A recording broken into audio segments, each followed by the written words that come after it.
राज्याचे सामाजिक न्याय मंत्री संजय शिरसाट आपल्यासोबत आहेत। साहेब, जी नक्षलवादाची चळवळ संपवण्यासाठी अनेक वर्ष प्रयत्न केले जात होते, मात्र शक्य होत नव्हतं, ते आता शक्य होताना दिसतंय। कारण एका जाल नक्षलवादी भूपतीसह जवळपास 60 नक्षलवाद्यांनी आत्मसमर्पण केले। देवेंद्र फडणवीसांच्या समोर त्यांनी शस्त्र ठेवलेत, काय सांगाल? अत्यंत मोठी घटना आहे। आता नक्षलवाद्यांना जे हवं होतं, त्यांना काय पाहिजे होतं की ग्रामीण किंवा आदिवासी विभागाचा जो विकास आहे तो इतक्या प्रमाणात झपाट्याने वाढत चालला। तुम्ही आता गडचिरोली तिकडं पाहाल तर स्टील हब झालेलं आहे, तिकडं कारखाने आलेत मोठाले, तिकडे जागा मिळत नाहीत, मुलं शाळेत जायला लागलेले आहेत, तिथं ज्यांच्या हाताला काम नव्हतं ते काम मिळायला लागलेलं आहे। म्हणून आता ह्या सगळ्या गोष्टी ज्या ठिकाणी कधीच जाणंसुद्धा शक्य नव्हतं, पोलिसांची गाडी नक्षलवादी विभागात जायचं किंवा त्या भागामध्ये जायचं तो वापस येईल की नाही ह्याची भीती होती। म्हणून नक्षलवाद्यांनी आता जो समंजसपणा दाखवला आहे, या नक्षलवाद्यावर काय अत्यंत जहाल होते, 7-8 कोटीचं यांच्यावर बक्षीस होते, परंतु त्याने आत्मसमर्पण केलं। हे मला वाटतं महाराष्ट्राच्या दृष्टीने अत्यंत प्रगतीच्या दिशेने टाकलेलं पाऊल आहे आणि नक्षलवादी मेन प्रवाहात आल्यामुळं मला वाटतं त्याचा निश्चितच सरकारला सुद्धा फायदा होईल। दुसरा महत्त्वाचा मुद्दा, उद्धव ठाकरे, शरद पवार, राज ठाकरे आणि हे सगळं विरोधी पक्षातले किंवा सर्व पक्षाचं शिष्टमंडळ निवडणूक आयोगांना कालही भेटायला गेलं होतं, आजही भेटायला गेले। निवडणुकीमध्ये किंवा मतदार याद्यांमधले जे काही घोळ आहेत ते दूर करावेत असं त्यांचं म्हणणं आहे।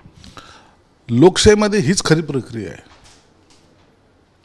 मला आश्चर्य एका गोष्टीचं वाटलं की त्या निवडणूक आयोगाला हे कमीत कमी घटनात्मक मानायला लागले, त्याचे अधिकार काय हे यांची जाणीव या लोकांना झाली।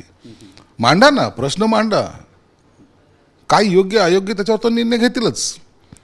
स्वतः निवडणूक आयोगाने काही गोष्टी त्यांच्या अधिकारात येत नाही त्या स्पष्ट काल केल्या, ज्याच्यावर तुम्हाला आणखीन उत्तर पाहिजे समर्पक किंवा आणखीन मला काही करता येत, त्यासाठी निवडणूक आयोगाने त्यांना सांगितलं की मला 2 दिवसाचा वेळ द्या, मी तुम्हाला सांगतो। ही लोकशाहीची प्रक्रिया असते। लोकशाही हे कुणाच्या मनावर चालत नाही, कोणा पक्षावर चालत नाही, हे निवडणूक आयोगाने वारंवार सांगितलेलं आहे आणि मला वाटतं काल त्यांना ते पटल्यामुळं हे अख्खं शिष्टमंडळ तिथे गेलं होतं।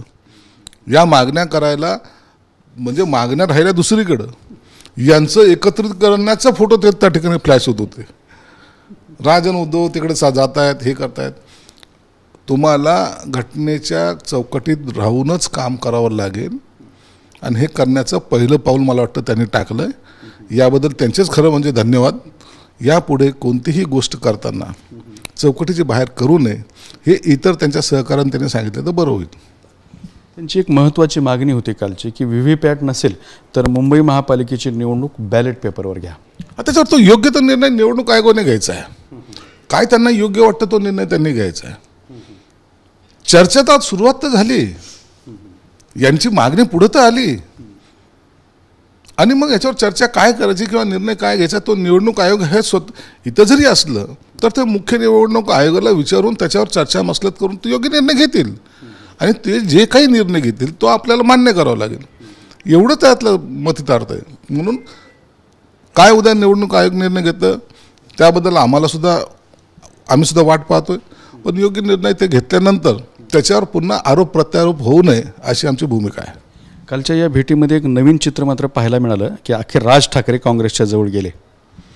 आता कोण कुणाच्या जवळ गेलंय, काय झालंय, आता ह्या सगळ्या चर्चा जे घडायला लागल्यात ना, ह्या अख्खा महाराष्ट्र पाहतोय। युत्या कशा घडत चाललेल्या आहेत किंवा कसे लोक एकत्रित येत चाललेले आहेत, त्याचा सगळं महाराष्ट्राची जनता ही सुज्ञ आहे। प्रगतशील महाराष्ट्र ज्याला म्हणतो ते लोक याच्याकडे बारकाईने पाहत आहेत आणि भविष्यामध्ये याचे परिणाम या येणाऱ्या निवडणुकीमध्ये दिसतील। शेवटचा प्रश्न, सुप्रिया सुळेंनी एक फेसबुक पोस्ट केली, त्याच्यामध्ये व्यंगचित्र टाकले। त्या व्यंगचित्राचा अर्थ असा आहे की एकनाथ शिंदेनी ज्या काही योजना सुरू केल्या होत्या त्या सगळ्या योजना देवेंद्र फडणवीस बंद करतायत। थोडक्यात आनंदाचा शिधा। असं नाही आहे का, काही गोष्टी जे यांना जे कळत नाहीत, पहिले म्हणायची लाडकी बहीण योजना बंद होणार, ती झाली नाही। आता मध्यंतरी म्हणायचे शेतकऱ्यांना त्यांचा लाभ मिळणार नाही, ते चालू आहे। जे चालू आहे ना त्याची कधी प्रशंसा करत नाहीत। एखादी योजनेला पुढं मागे जर झालं तर त्याच्यावर चर्चा करतात। मला वाटतं टीका करणं हा त्यांचा स्थायी स्वभाव झालेला आहे, त्या पद्धतीने ते टीका करतात। मार्केटमध्ये राहण्यासाठी, TRP आपला कायम राहण्यासाठी अशा गोष्टी कराव्या लागतात आणि त्याच गोष्टी त्या करतात। तर हे होते संजय शिरसाट. TRP टिकवण्यासाठी सुप्रिया सुळे पोस्ट करतात असं त्यांचं म्हणणं आहे. कॅमेरामॅन अमित अडेसोबत दत्ता कानवटे, TV9 मराठी, छत्रपती संभाजीनगर.